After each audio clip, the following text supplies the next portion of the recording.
So people like to get complicated, talking about the law of attraction all the time. All these different devices and ways of looking at manifesting concepts and universal reality and vibration, elevating your consciousness. As far as I'm concerned, most of the time we just have to look at our thoughts. And more specifically, we have to look at our fearful thoughts. We have to look at our fear. That other language is really just hopefully pointing us in this direction, pointing us to look at what we're thinking and feeling and how we're responding to our thoughts. Sometimes when we use, very elegant language, elevated consciousness, for instance, that sounds very fancy-dancy.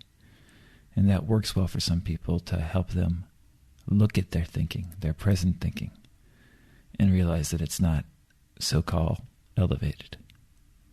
For me, usually I just like to look at fear. And it's not always pleasant necessarily to look at fear, which is another reason that people use this fancy-dancy language, because it seems a lot cooler to elevate your consciousness than to look at fear and look at yourself and realize, man, I kind of feel like shit right now. I don't feel good. How can I feel better? How can I relax into this fear? Relax into this moment. And there's a lot of different ways to relax into this moment, Generally speaking, we've been talking about meditative ways to relax into this moment. But in The Joy of Not Thinking, I describe a couple of very active ways to relax into the moment. A very good way to relax into the moment is to be incredibly physically energetic and playful.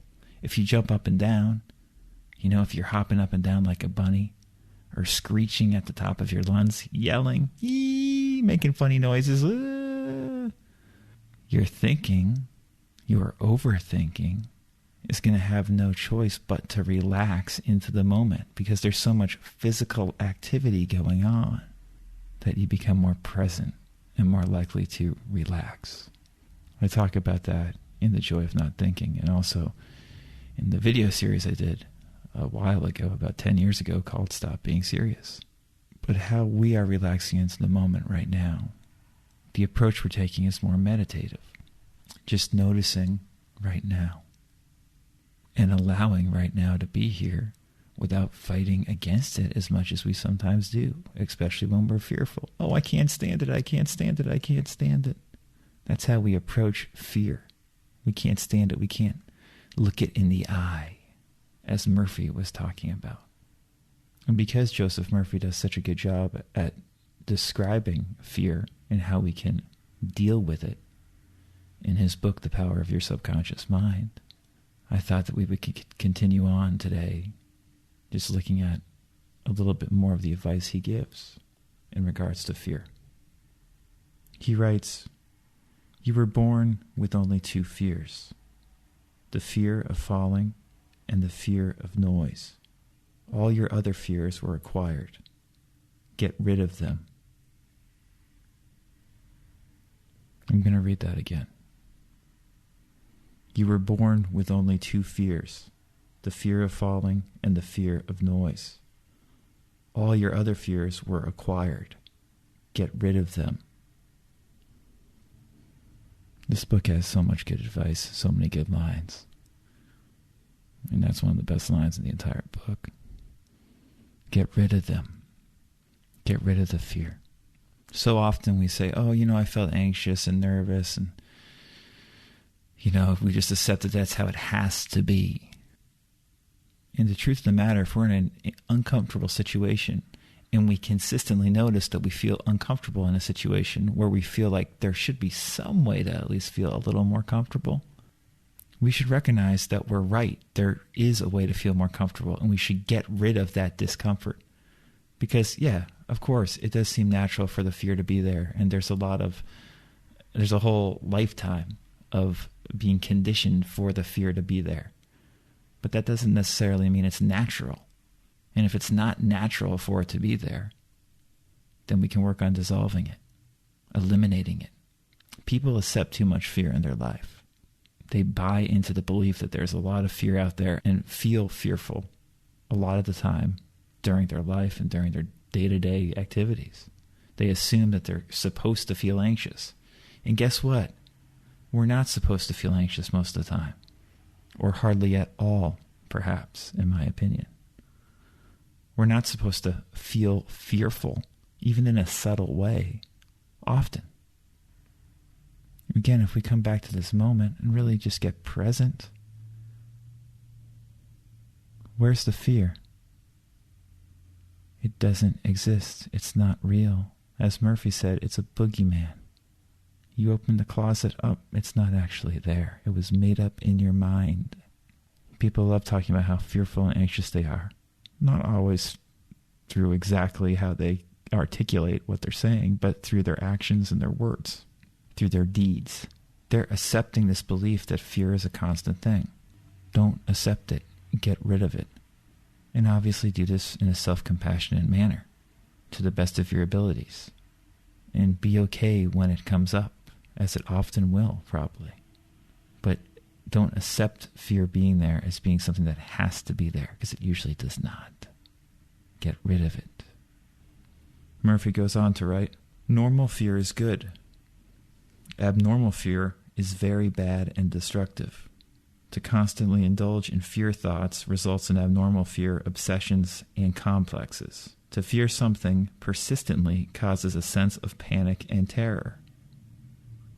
Now remember, when Murphy's talking about normal fear, he just said normal fear is really just falling in the fear of noise.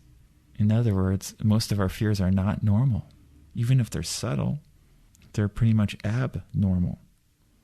And by indulging in them, we are attracting, on a conscious and subconscious level, events in our life that are going to make us more fearful, that are abnormal, that are not healthy. This is the law of attraction. Not all that complicated. Nothing about elevated consciousness. Normal fear is good. Abnormal fear is very bad.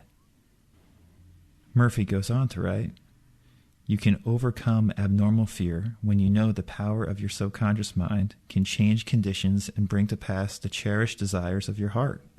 Give your immediate attention and devotion to your desire, which is the opposite of your fear. This is the love that casts out fear. Again, there's a lot to unpack here, but simply understand that what you want, your desire, if it's pure and true, is the solution to your fear. And if we get present right now, not only is it easier to think when we're calm about what we want and what we desire and imagine about what we want and desire, but it's also easier and doable to realize that what we want, when we get very still and quiet, that what we want, we have right now, in this moment. You are what you are seeking. You have it right now. Now, in this moment. This is it.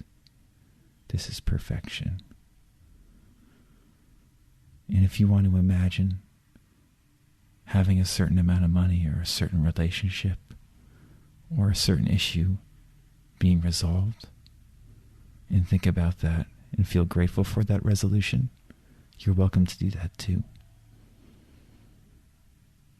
But fear has no part of that. Give your immediate attention and devotion to your desire, which is the opposite of your fear. When you're content in the moment, when you think pleasantly and lovingly about what you desire, when you feel fulfilled and expectant of receiving whatever you need and want in life, you're attracting it. When you feel fearful and anxious, abnormally fearful, and indulging in fearful thoughts, playing into them, you're attracting that. See, we can always go back to this moment, to right now, because now is perfection, and we like to make up stories that it's not. You are what you are seeking. You have it right now. We can rest in this.